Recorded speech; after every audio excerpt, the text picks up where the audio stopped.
Good day, everyone. My name is Nisi Martinez, and together with my group mates, Henry Jose Obarcar, Gian Quirante, and Milbet Chavez. For today's video, we will be presenting employee relations. Every individual shares a certain relationship with his colleagues at the workplace. The relationship can be between anyone in the organization, between co-workers, between an employee and his superior, between two members in the management, and so on.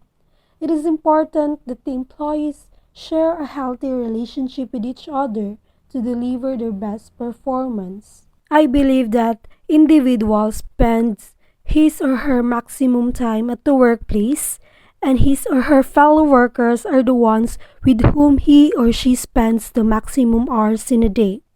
No way can he afford to fight with his or her colleagues. Conflicts and misunderstandings only add to tensions and in turn decrease productivity of the individual. So, one needs to discuss so many things at work and needs the advice and suggestions of all to reach the solution which would benefit the individual as well as the organization. So, what is employee relations? Employee relations refers to the relationship shared among the employees in an organization.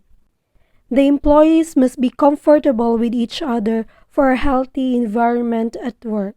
It is the prime duty of the superior and the team leaders to discourage conflicts in the team and encourage a healthy relationship among employees. Observation says that a healthy relation among the employees goes a long way in motivating the employees and increasing their confidence and morale. Example for this is that one starts enjoying his or her office and does not take his or her work as a burden. Another is employee feels charged and fresh the whole day and takes each day at work as a new challenge. If the employee have a good relation with the team members, they feel going to office daily. An employee must try his or her level best to adjust with each other and compromise to his or her best extent as possible. For example, if you are an employee and you do not agree to any of your fellow workers' ideas, there are several other ways to convince them. You can sit with them or talk to them in a nice way. You can discuss about what was going on and what needs to be correct. So in this way, he would definitely look up for you and for your advice, your guidance in the future. He would trust you and would definitely come to your help whenever you need him or her. With this, you need a good communication, and it is important in a workplace to have a good communication with each other in order to understand and compromise with each other. An employee must try his or her level best to adjust with each other and compromise to his or her best extent as possible. For example, if you are an employee and you do not agree to any of your fellow workers' ideas, there are several other ways to convince them. You can sit with them or talk to them in a nice way. You can discuss about what was going on and what needs to be correct. So in this way, he would definitely look up for you and for your advice, your guidance in the future. He would trust you and would definitely come to your help whenever you need him or her. With this, you need a good communication, and it is important in a workplace to have a good communication with each other in order to understand and compromise with each other. One needs to enter his or her office with a positive frame of mind and should not unnecessarily make issues out of small things. It is natural that every human being cannot think the way you think or behave the way you behave. If you also behave in a similar way that the other person is behaving, there is hardly any difference between you and him. It is of utmost importance that employees behave with each other in a cultured way, respect, and learn to trust each other. It is essential that all the employees share a good relation with each other, understand each other's needs and expectations, and work together to accomplish the goals and targets of the organization. It is important also to avoid any conflicts and make issues out of small things because it can it can give more problem to the organization and it can cause less productivity in the performance of the employee. Moving forward to the importance there are several issues in which an individual cannot take decisions alone. An employee or an individual needs the guidance and advice of others as well. Sometimes employees miss out on important points that their fellow workers may come out with a brilliant idea which would help them to achieve their targets at much faster rate. Before implementing any plan, the pros and cons must be evaluated on an open forum, which every employee has the right to express his or her opinions freely. Work becomes easy if it is shared among all. A healthy relation with the fellow workers would ease the workload and increase the performance productivity of the employee. One cannot do everything on his or her own. Responsibility must be divided among team members to accomplish the assigned task within the stipulated time frame. The organization becomes a happy place to work if the employees work together as a family. An individual tends to lose focus and concentration if his or her mind is always clouded with unnecessary tensions and stress. It has been observed that if people talk and discuss things with each other with a respect and good communication, tensions automatically evaporate and one feels better. Also, employees are happier in their job when they have friends at work that they consider as family. It means their job is more fun, enjoyable, and worthwhile. Having friendship at work is about more than just having fun, and it is about pulling together over a common cause and having a sense of purpose. An individual feels motivated in the company of others whom he can trust and fall back on whenever needed. One feels secure and confident and thus delivers his or her best. So, for example, an employee share the secrets with or make chica with the other colleagues, but he should remember how to draw the lines because or how to stop talking because a sense of trust is important in the organization. Healthy employee relations also discourage conflicts and fights among individuals. A good and responsible employee tend to adjust more and stop finding faults in each other. Um, they don't waste their time in meaningless conflicts and disputes. Rather, they concentrate on their work and strive hard to perform better. They start treating each other as friends and try their their best level to compromise and make everyone happy in the organization or in the company. A healthy employee relations reduces the problem of absenteeism at the workplace. So a good employees are more serious towards their work and feel like coming to office daily. They do not take frequent leaves and start enjoying their works. Also, they stop complaining against each other and give their best to the organization. And last, it is wise to share a warm relation with your fellow workers because you never know when you need them. You might need leaves for some personal reasons, so you must have a trusted colleague who you can handle the work on your behalf. And it is important also to have a healthy employee relations to spread positivity around in the environment. Ethics, justice, and fair treatment in HR management.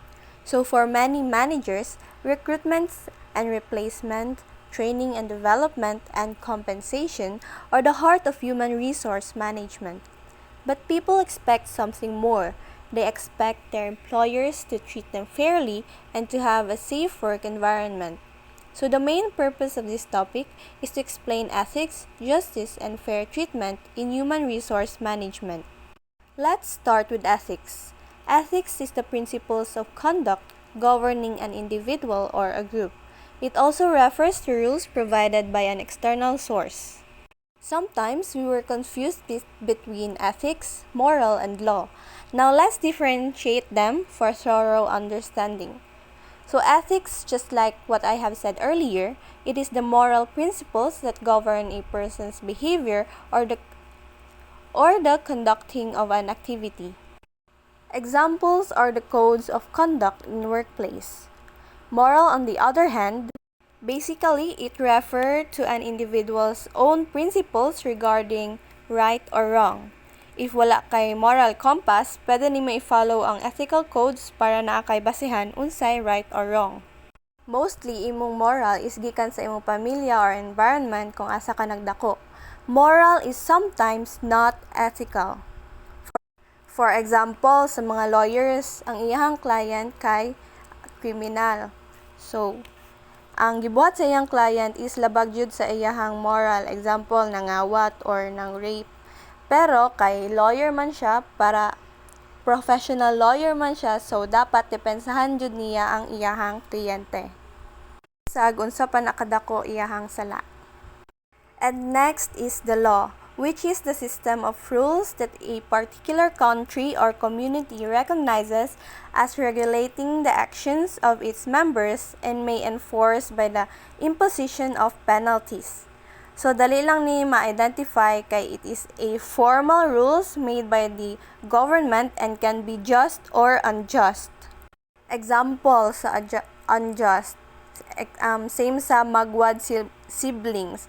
Guilty na ang suspect pero wala gihapon nakulong kay minor pa and naa sa atong law na ang minors dili pa pwede makulong. Bisag kuan na to iyahang gibuhat. Nagpatay og tao. In workplace, ethics is defined as the moral code that guides the behavior of employees with respect to what is right and wrong in regard to conduct and decision making. Ethics is very important in a workplace to ensure positive ambience and leads to happy and satisfied employees. So here are the reasons why ethics is important in employee relation. First, improvement of the society where the employees and employers works in union and with trust and respect. Second, is for a safe workplace, a place where no one will feel threatened and uncomfortable. Lastly, to get motivated. Ethics in workplace ensures positive ambience that leads to happy and satisfied employees.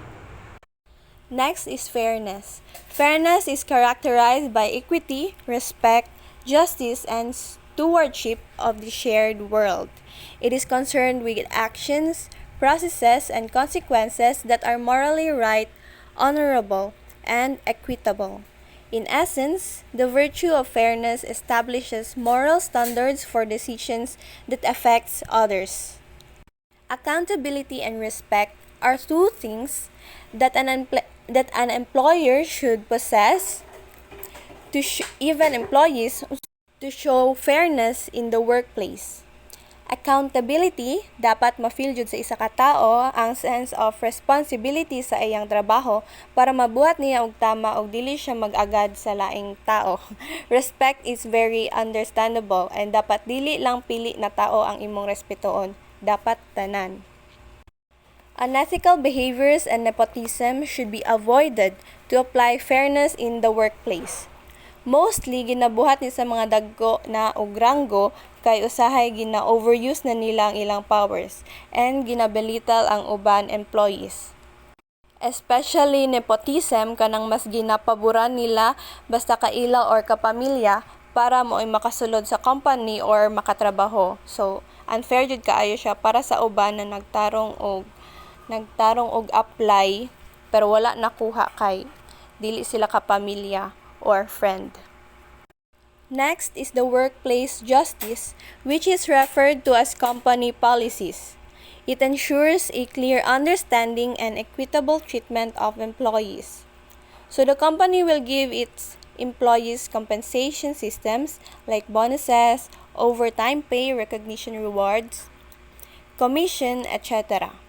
employee performance system where they record or track the performance of their employees, equity system na mahatagan sila fair treatment, opportunities, and advancement, and lastly, organizational policies and procedures.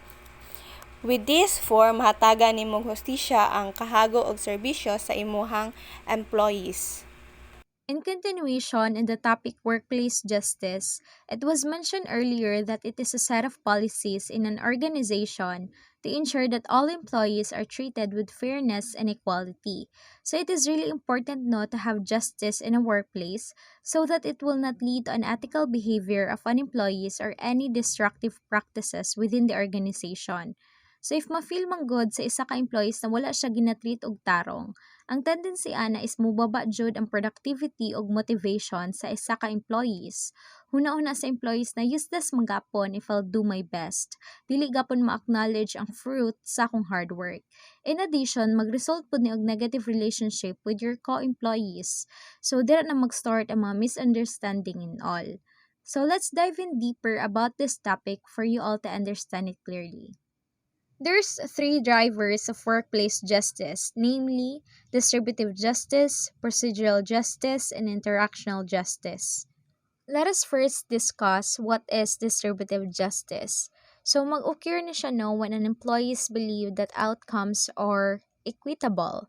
So if tanang ma-receive sa employees gikan sa ilang employer or sa company are all equal and there's no unfairness. So kani siya ng mga outcomes are either tangible, muna sila mga salary, bonuses, allowances, or also intangible such as promotional opportunities, mga performance evaluations, and feedbacks. So these outcomes can greatly influence on job satisfaction, quality of work life, and organizational effectiveness. So if mo-perceive sa isa ka employees na unfair tanang outcomes na ihang na-receive, it can affect their emotions, cognitions, and as well as their behavior. So in short, makaapekto ni siya sa productivity and motivation sa isa ka employees. It suggests that the perception of distributive justice is associated with allocating resources. In other words, the feeling of fairness depends on such a way that employees perceive that resources have been shared equitably and replenished adequately. Kumbaga, na-distribute or na divide og tarong ang task ug ang responsibility sa tanang employees equally. So when employees believe that they are being paid or treated equally, then this results in distributive justice. So the second one is procedural justice. Affects how decisions are made and policies are established. It is based on the premise that the most fair and respectful decision will be made. So ang concern sa procedural justice is magbuhat og policies and procedures sa isa ka organization which is i-consider niya tanang perspectives and concerns sa tanang employees. So if naman kita sa isa ka situation wherein there's a conflict between two parties, ang leader or ang manager should be neutral or dapat siya ang mediator, dapat siya ang nasa center. Dapat di siya mag-take og side. So that is how procedural justice work. It suggests that decisions of the leader or manager on that specific conflict between two parties should be neutral, based on fact, and appropriate for the actions. One of the greatest challenges companies face is ensuring there is equity and fair treatment among all rank of employees, regardless of their background, experience, or perceived value to the business. If a policy is created for a division, that policy needs to apply to everyone in that group. When a policy is developed for the entire company, all employees must be held to the same standard. If the policy is altered for different people, procedural justice is not implemented appropriately. Likewise, when policies are created, procedural justice needs to be considered. And the last one is interactional justice. Have you ever had a job where your coworkers also treated you as their friend and your bosses listened to your perspectives? Have you ever felt like you were discriminated against at work? Interactional justice is a standard applied to how employees relate to each other at work. This is not just determining how managers treat their team members, it can also relate to how co-workers and colleagues interact with each other. Establishing standards of conduct is critical to ensuring a high level of respect is shown to employees and that the organization is regarded as fair and safe workplace. So for example, interactions between leaders and an employees. So interactional justice comes in the picture. So ginapertain niya ang right and appropriate behavior that a leader and manager should possess or acquire in executing their decisions and authority over their employees. So, ang manager kasi, they are responsible for creating a positive and productive work environment. So, this requires interacting in an honest, fair, and respectful way with employees. So, when managers or leaders is effectively na exercise nila ng interactional justice, they are open, consistent, and fair to their employees. So, in short, interactional justice is present in that organization. Employees' negative reactions to unfairness. So, it is really normal no na if ma-feel and ma-observe sa isa ka employees nga walay fairness within the organization o katong three drivers of workplace justice is wala na apply. So, it will result to a various negative reactions. So, here are the following. Perception of workplace fairness is influenced by how their co-workers are treated. Intensity of reactions may vary. Unfairness can make employees sick. Unfairness hurts organization. So, in other words, fair treatment in the workplace include mutual respect, strong interpersonal relationships, and honest communication. Individuals who feel they are being treated unfairly in the workplace can have a low morale, reduced productivity, and poor job satisfaction.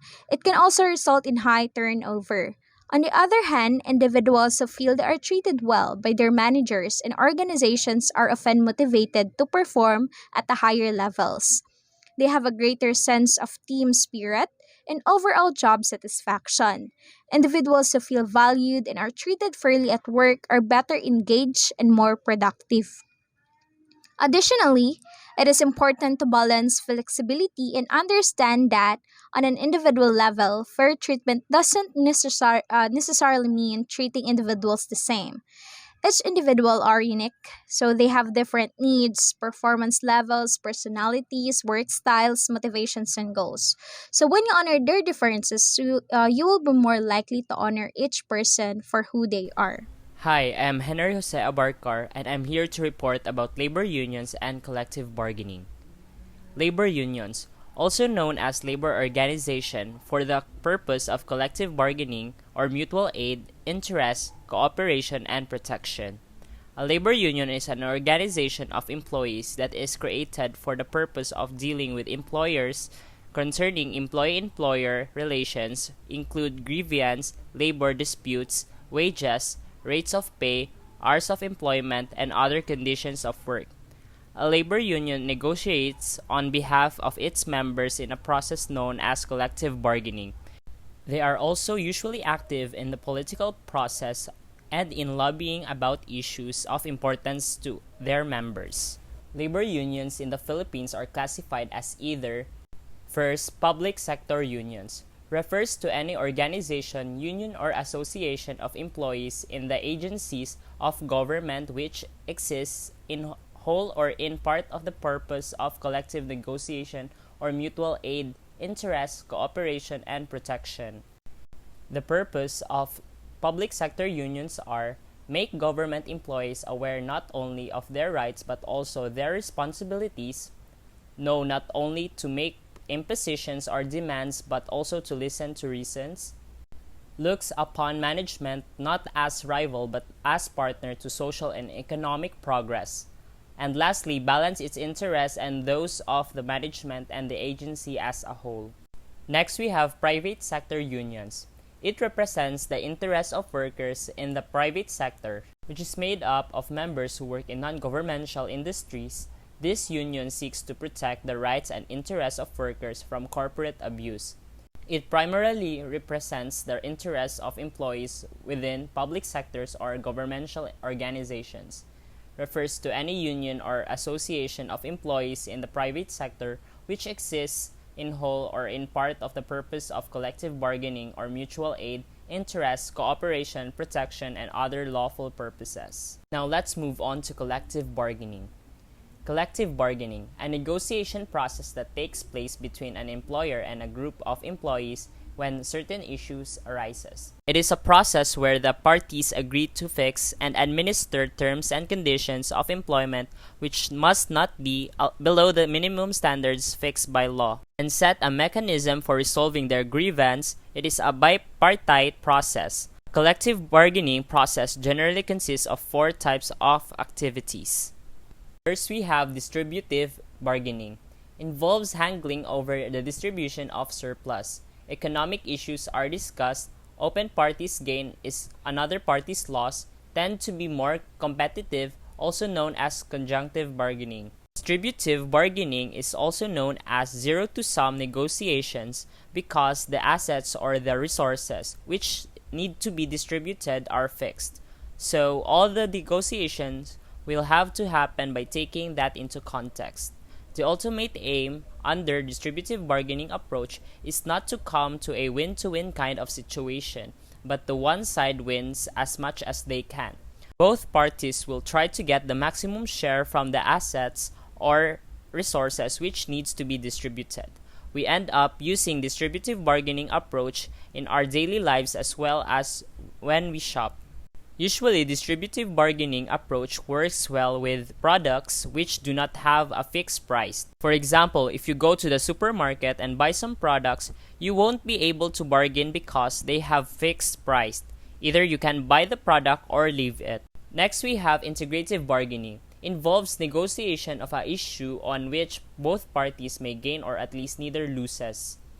Tends to be more cooperative than distributive bargaining, also known as cooperative bargaining.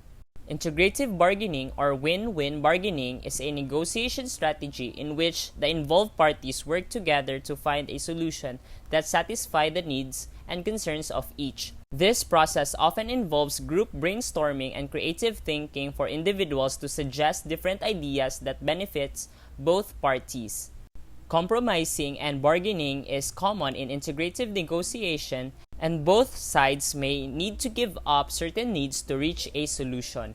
Honesty can also promote successful integrative negotiation because it can lead to a comprehensive understanding of the issue and what each party needs to be satisfied with the result. Next, we have attitudinal bargaining. Involves shaping and reshaping some attitudes like trust or distrust, friendliness, and hostility between labor and management. It develops a bargaining environment and creates trust and cooperation among parties. Attitudinal involves shaping and reshaping of attitudes to positive and cooperative. Examples of attitudinal structuring and shaping may be from hostile to friendly, from non-cooperative to cooperative, from untrust to trust, and so on. The need for attitudinal structuring or shaping is understood by the fact that any backlog or bitterness between the parties leads to bargaining impasse by erupting and destroying negotiations. Therefore, attitudinal structuring is required to maintain smooth and harmonious industrial relations. Attitudinal structuring helps achieve good faith bargaining. Lastly, we have intra-organizational bargaining. Generally aims to resolving internal conflicts. It is a type of maneuvering to achieve consensus with the workers and management. Intra-organizational bargaining, it is a process of bringing consensus with the groups themselves. There are different groups in an organization, by department-wise and level-wise. At times, different groups may perceive the outcomes of collective bargaining process differently.